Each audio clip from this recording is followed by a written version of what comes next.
5 గంటలకే ఖచ్చితంగా ప్రభుత్వం యొక్క ఒత్తిడి మేరకు 5 గంటలకే పోలీస్ మొత్తం కూడా బ్యాక్ అయ్యిలు రిట్రీట్ అయ్యిలు పోలీస్ ఎక్కడ కూడా డ్యూటీ చేయలేదు. ఎక్కడ కూడా ఏ ప్లేస్లో కూడా నిన్న డ్యూటీ చేయలేదు.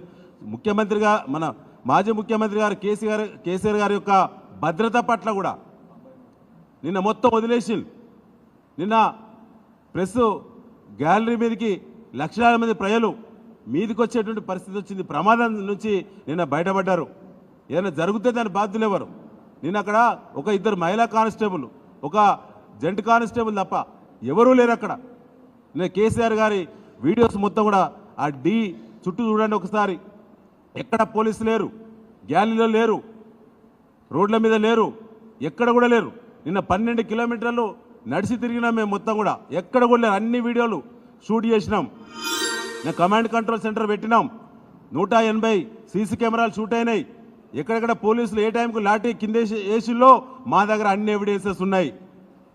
అవన్నిటి పట్ల కూడా మేము మరొకసారి రాష్ట్ర పార్టీకి ఇవాళ అందిస్తున్నాం. కమిటీ అందరం పోయి కేసీఆర్ గారి దగ్గర ఇవాళ సమావేశం ఉన్నది. ఇవాళ ఆ సీసీ ఫుటేజ్ మొత్తం కూడా కలెక్ట్ చేసినాం. ప్రతిదీ కూడా మరి మా దగ్గర ఉన్నది.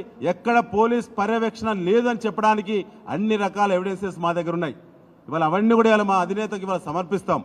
జరిగిన డ్రామా ఏందో, జరిగిన కుట్ర ఏందో తప్పకుండా సమాజానికి చెప్పాలని చెప్పి ఇవాళ ఈ ప్రెస్ మీట్ పెట్టడం జరిగిందని చెప్పి తెలియజేస్తూ